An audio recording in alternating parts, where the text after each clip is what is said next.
আমার ননদ আমার শাশুড়ি আর আমার স্বামীর সামনে আমার গায়ে হাত তুলে। আমার স্বামী সেখানে চুপচাপ দাঁড়িয়ে থাকে, কোনো প্রতিবাদই করে না। আমার ননদের বয়স 36 বছর হয়ে গেছে, কিন্তু এখনো বিয়ে হয়নি। এটা নিয়ে আমার শাশুড়ি খুব চিন্তা করতেন। এর মধ্যে একদিন আমার শাশুড়ি আমার ননদের বিয়ে দিয়ে দেন আর আমাকে বলেন আমি যদি কখনো তার শ্বশুর বাড়িতে যাই তাহলে আমাকে বাড়ি থেকে বের করে দিবেন। আমারই বা কি দায় পড়ছে যে তার শ্বশুর বাড়িতে আমি যাব। তখন আমি শাশুড়িকে বলে দেই যে আমার সেখানে যাওয়ার কোনো ইচ্ছা নেই। একদিন দেখি আমার শাশুড়ি ননদের সাথে ভিডিও কলে কথা বলতেছে। ওই সময় আমি সেখানে চলে আসি।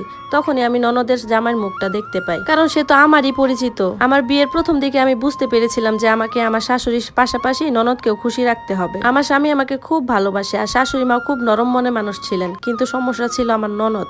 তার 36 বছর বয়স হয়ে গেছে, কিন্তু এখনো বিয়ে হয়নি। এই কারণে তার মেজাজ সব সময় বিগড়ে থাকতো। আমার স্বামী তাকে খুব ভয় পেত, যার কারণে তাকে কিচ্ছু বলতো না। একদিন সে তার সব সীমা পার করে যায়। কার্তিক আমার জন্য লাল রঙের চুড়ি কিনে এনেছিল, সেটা আমি সবসময় পরে ঘুরতাম। যখন আমি কাজ করতাম তখন চুরির শব্দ গোটা বাড়িতে ছড়িয়ে পড়তো।